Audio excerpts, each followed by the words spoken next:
Imagine being told you had to take your children to a country where mortality rates were much higher for your kids, schools for girls are limited, and medical care was out of reach. This is not a hypothetical, but this is similar to many cases that we handle on a day-to-day basis. And in this video, we're going to be discussing how we got a case approved despite this current administration, despite the immigration crackdown.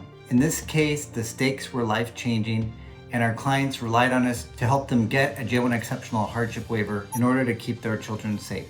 Let's walk through how we were able to build this exceptional hardship waiver case and look at the most recent processing time so you get an idea and you can plan accordingly. Hi, my name is Ranchod. I'm an immigration attorney. I've been practicing for over 23 years. And in this video, we are gonna deep dive into what's working now. First of all, let's take a look at the processing times. We filed the case on January 17th, 2024, and it was approved July 17th, 2025. You'll see here that it was approved a little bit less than a year and 6 months. This is a very long time, so it's important that you prepare accordingly.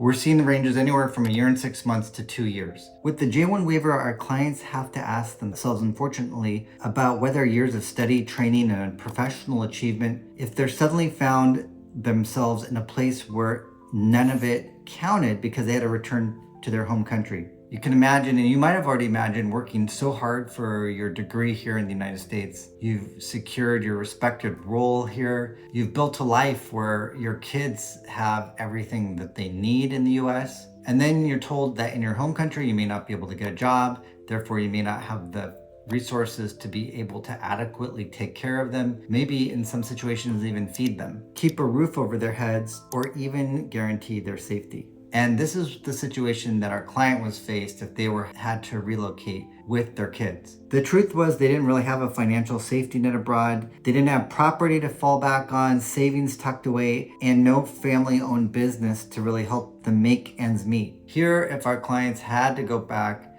it wasn't going back into a situation where their relatives would be able to support them because they were actually supporting their relatives while they're in the US. Now, compare that and contrast that to their life here in the United States, and this is how we paint a picture to the government explaining these forms of exceptional hardship, contrasting the situation in their home country to what's going on in the United States. Let's look at that contrast here in the US.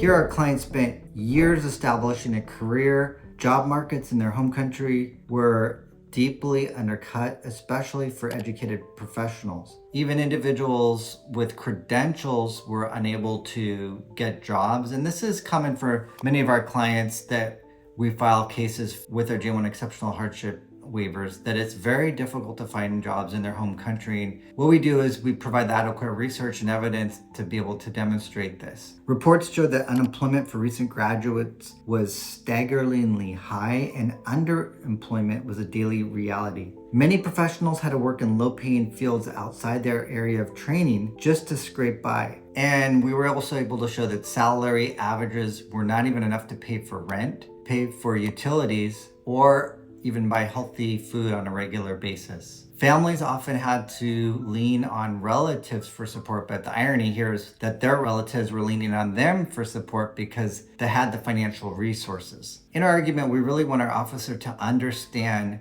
this level of hardship because they love to say, oh, it's just normal hardship that you face. And our job is to demonstrate that it's more than just separation, it's more than just inconvenience. We were able to show that the family would fall from stability into a situation where even basics like food, shelter, and safety could not be met. We went beyond just financial hardship and talked about the other forms of hardship that our client would face as well. And that's really important in a hardship waiver case, is not to just talk about one form of hardship, but as many hardship as possible. And when we delve into the evidence of a client's case, we often find other forms of hardship that they might have not thought about. Now, not only was our clients would have faced financial hardship, but they also had safety issues. Country condition reports and public health assessments documented health systems struggling to provide even the basics. In the United States, the children had reliable access to pediatric care, vaccines, and stocked pharmacies. To support the waiver, we submitted healthcare system evaluations, hospital availability reports, and even a pediatric specialist letter.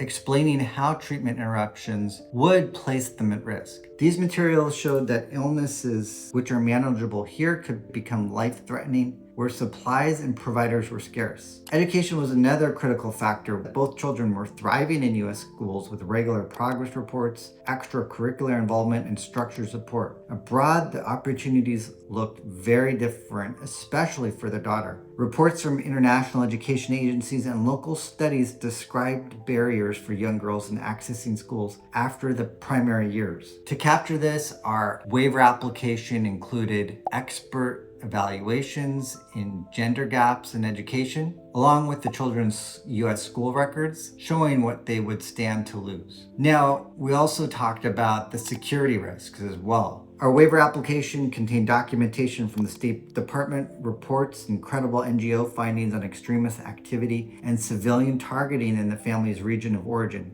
We explained to the officer how simple routines, walking to school, visiting the market, could expose children to unpredictable threats. To reinforce this, a psychological evaluation outlined the effects that living under that level of danger could have on a children's mental health, including anxiety and developmental disruption. And then there was one of the most personal pieces of hardship evidence, the daughter's connection to her sibling's grave site in the United States. That site was an anchor in the grieving process. To show its importance, the case file included a psychological report evaluating the attachment, caregiver declarations about regular visits to the site, and photographs documenting that ongoing bond.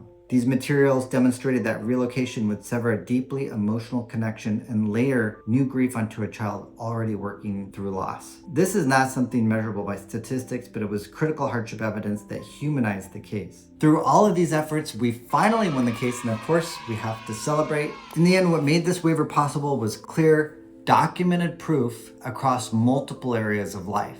Income records and tax returns established financial stability and ongoing support to relatives abroad.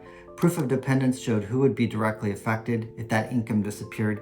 Medical letters detailed the children's healthcare needs, while psychological evaluations explained the emotional and developmental risks of uprooting them. School records demonstrated their progress in U.S. education, and country condition reports outlined the health, education, and safety challenges they would encounter abroad. Each piece mattered because the officers really rely on evidence, not your intentions, not what you state, but the evidence has to corroborate what is stated in your statements, and all tied together. And that's why it's really important to prepare a cohesive argument, statement, documentation, and legal argument where everything is one cohesive argument.